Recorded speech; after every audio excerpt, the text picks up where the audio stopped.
Quentin Tarantino's Pulp Fiction is packed with iconic lines and scenes, but one, in particular, would have had a completely different effect on the audience as it was almost a lot more graphic in two different ways. Quentin Tarantino has become one of the most respected filmmakers of his generation, but he has also earned a place as one of the most controversial ones. Tarantino adds big doses of violence and blood to every one of his movies, which, along with some storylines, have created controversy, but haven't stopped his movies from being a success. Tarantino's career as a filmmaker began in 1992 with the neo-noir crime movie Reservoir Dogs, but his big break arrived 2 years later with Pulp Fiction, widely considered as his masterpiece. Pulp Fiction is told in a non-linear narrative and is formed by different segments, all connected through different characters. The main characters in Pulp Fiction are hitmen Jules Winfield, Samuel L. Jackson, and Vincent Vega, John Travolta, who work for crime boss Marcellus Wallace, Ving Rhames, so it's not surprising that Pulp Fiction has a generous dose of violence and blood, and it was almost more graphic. Pulp Fiction's Marvin death scene almost showed his head exploding. Marvin's death would have been even more difficult to watch.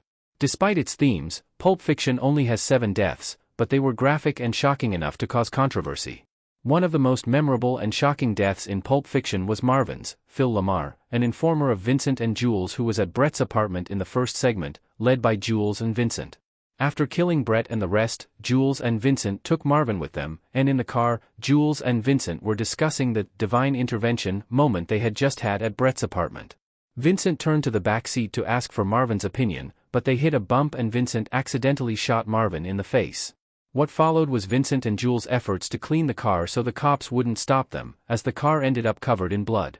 Marvin's death happened off-screen, but Pulp Fiction showed the blood splattering all over the car and on Vincent's face, and this scene was almost too graphic and would have affected the movie. According to THR, Pulp Fiction avoided an NC-17 rating by cutting one key part of Marvin's death scene. Pulp Fiction almost showed Marvin's death in full detail, with his head exploding after Vincent accidentally shot him.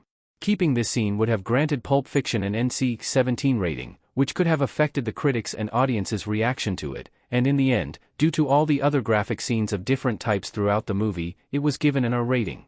Vincent originally shot Marvin twice in Pulp Fiction. Marvin was going to have a slow, painful death. Marvin's head exploding after being shot isn't the only change that his death scene went through in Pulp Fiction.